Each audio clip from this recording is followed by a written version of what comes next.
I swear to God, if there is one more twist and turn in this presidential race, I'm going to have to start sexually identifying as an attack pretzel. Because today, you may have heard, I recorded a video earlier today where I said, gosh, maybe 10,000 emails were found on the, I assume, fairly sticky and disreputable computer that was shared by Uma Abedin and Anthony Weiner. But it turns out just a few more than 10,000 emails were found on this computer. Yes, that's right. 650,000 emails found on this computer. Now, Uma Abedin, best friend, bosom buddy, chief confidant, chief aide to Hillary Clinton, lo these many decades, says she has no idea how these emails ended up on her computer. Now, of course she doesn't, because she swore up and down on a stack of, I don't know, let's say Bibles would work.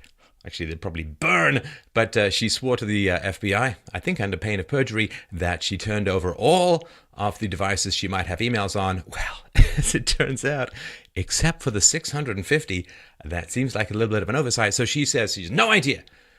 Okay, so let's take that at face value. Let's say she genuinely has no idea how these emails ended up on the computer she shared with her degenerate, perverted husband, who was texting or sexting rape fantasies apparently to an underage girl that he knew was underage. Oh, there's not enough internal helicopter bear scrubbing Javex loofahs to get that stain out of my brain. I must keep moving on. Don't look in the rear view. Anthony Weiner is gaining on you. So let's say she doesn't know how these emails ended up on her computer. What does that mean? She shared the computer with her husband. Well, if she doesn't know how they got there, my guess is her husband got them. Maybe he figured out her server. He figured out her email address. He figured out her password. Or maybe he asked her. Or maybe there was keystroke software. I don't know. We don't know. But why would Anthony Weiner want Uma Abedin's emails? I wonder. I mean, he's got a predilection for tweeting his meat and for doing very unsavory things online. Maybe some foreign agent honeypot managed to snag him, which doesn't sound that hard, have a pulse and half a boob, and you pretty much got him in the palm of your hairy hand. And maybe there was some kind of blackmail going on. We'll probably find out all of the horrifying, sordid details as we go forward. So, apparently Comey might have been facing some kind of revolt internally. There were resignation threats from agents who were pretty appalled at the investigation that went on over the last year, ending in the summer of Hillary Clinton's email handling. But now, of course, they found 650,000. Now, of course, not all of them are from Hillary or to Hillary or involve Hillary, but there's a lot. And if they find any evidence of a desire for a cover-up or any kind of intent. Remember, intent was the magic elf that Comey saw sitting right in front of him, but couldn't see him, and that's why he couldn't charge her. Well, apparently that has changed, or may change if they find extra information in those emails. We'll see as they go forward. It's going to take forever. Now, Hillary Clinton saying, oh, I want full transparency. Oh, do you now? Do you really want full transparency when you had a toilet server designed to shield itself from public scrutiny and probably Freedom of Information Act requests? Do you now want public scrutiny? Well, of course, she can ask for all of this transparency because she knows it's impossible. Can you imagine how long it's going to take to go through 650,000 emails, figure out which ones are classified, if any are, and if they are, and I'm pretty much guessing that they will be, how long it's going to take to get them reviewed by the agencies who issued the classifications. It's going to go on and on. The idea is going to be done before the election. Shouldn't need to be, but apparently there are a lot of people out there with pretty much zero conscience who remain unconvinced by all of this stuff. See, here's the thing. If you're younger than me, you don't remember what the last Clinton presidency was like. Oh, Bill Clinton.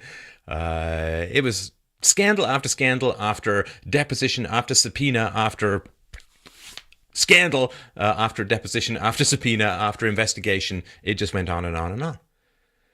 Now, the presidency, kind of the most demanding job in the world, I imagine, again, other than cleaning out the vile, moist bits of Anthony Weiner's computer, but pretty much the most demanding job in the world. And if Hillary Clinton were somehow to get into power, then she'd be distracted by all of these investigations. As Bill Mitchell said recently on Twitter, criminal investigations are kind of like cancer. If they come back, you're probably dead. And she's going to be distracted by all of this. How effective is she going to be at being a president when she's being distracted by all of these investigations and subpoenas and depositions and requests for information and consultation with lawyers and so on? It's going to be a disaster. It's going to be a disaster. So, like, imagine you've got two men applying for a job. And it's a big job, sensitive, requires a lot of concentration, a lot of travel. One guy's happily married. The other guy's going through a god-awful Tropic of Cancer-style divorce. His wife is accusing him of abusing the kids. He's got a kid on drugs. Which one do you think is going to be better at the job? The happily married guy or the guy currently being put through the slow Pink Floyd grinder of the divorce court system? Well, you don't want the guy embroiled in this kind of ugly legal mess. And it's the same thing when it comes to choosing the president of the United States. If she gets into power, assuming that she survives, there are a couple of steps, I think, up to the podium. She might not have 19 people in a pterodactyl to help her up the steps. What's going to happen if she gets charged? What's going to happen if she gets convicted? Is she going to, I don't know, maybe she can pardon herself. She can pardon the mirror. Who knows? Why would you want any of this? Now, my issue is not with the Clintons and their corruption. This has been well known. Haters going to hate, Clinton's going to Clinton, and that's the way it goes. You know all of this. My issue is not with the Clintons. My issue is with you, if you're still kind of on the fence about this, or if you're still supporting this lady and Lady Macbeth in their drive and hunger for power. Although I don't even know if Hillary Clinton even wants to become president anymore. She probably just doesn't want to become, I don't know, Orange is the New Pantsuit. She doesn't want to be... measuring out a cell and decorating it with Barack Obama. Who knows, right? Because this stuff's all going to lead back to the president. No doubt about that. Because here's the thing.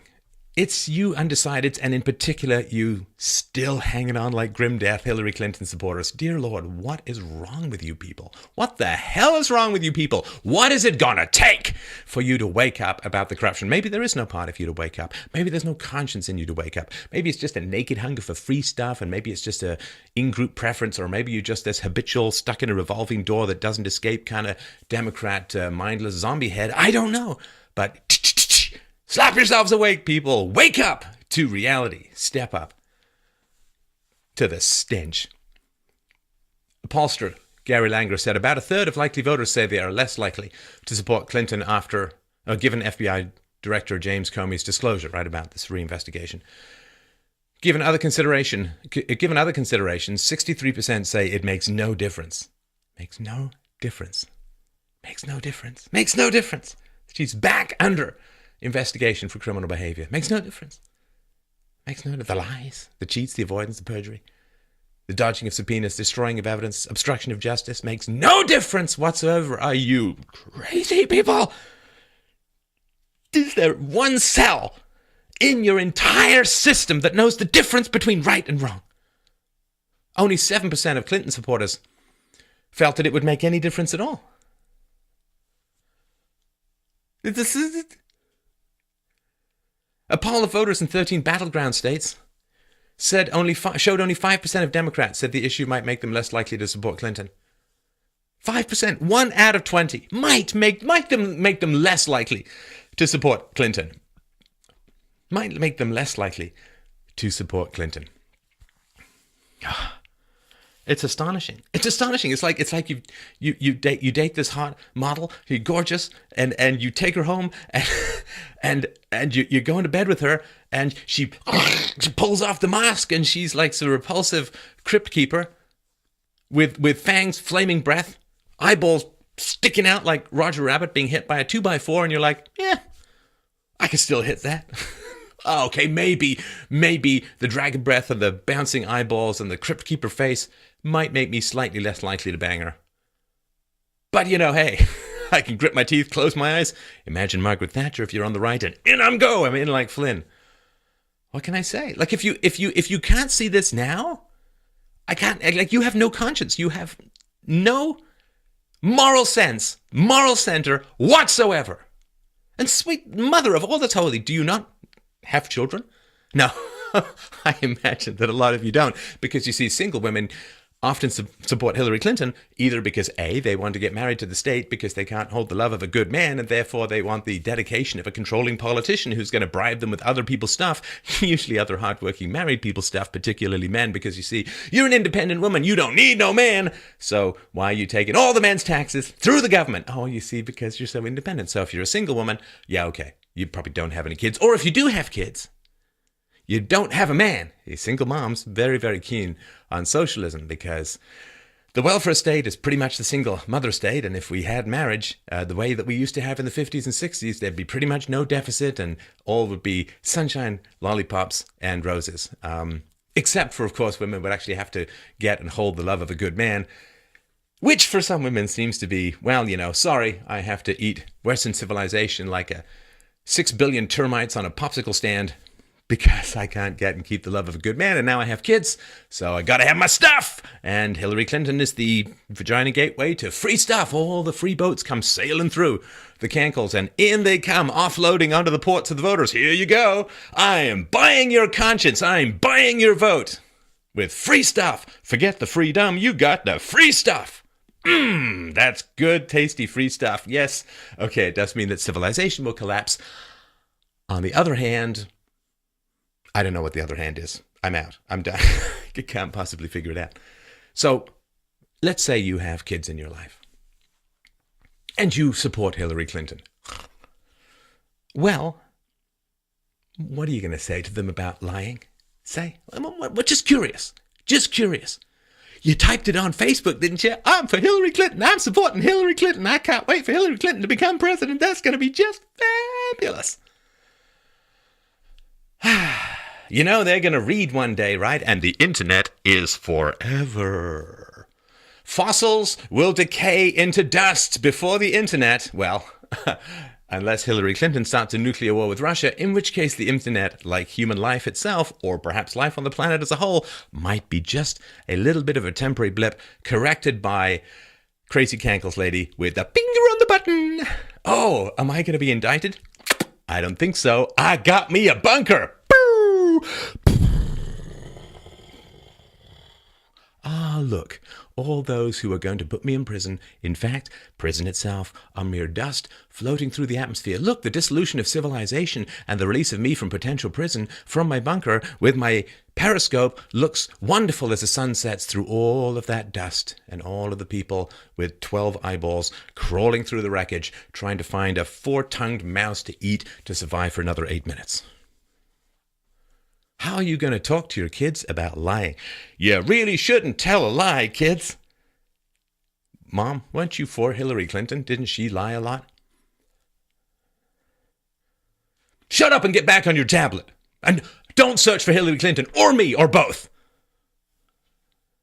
Now, put on your sunblock 12,000 because we're going to go outside to hunt for seagulls with 9 wings. Oh.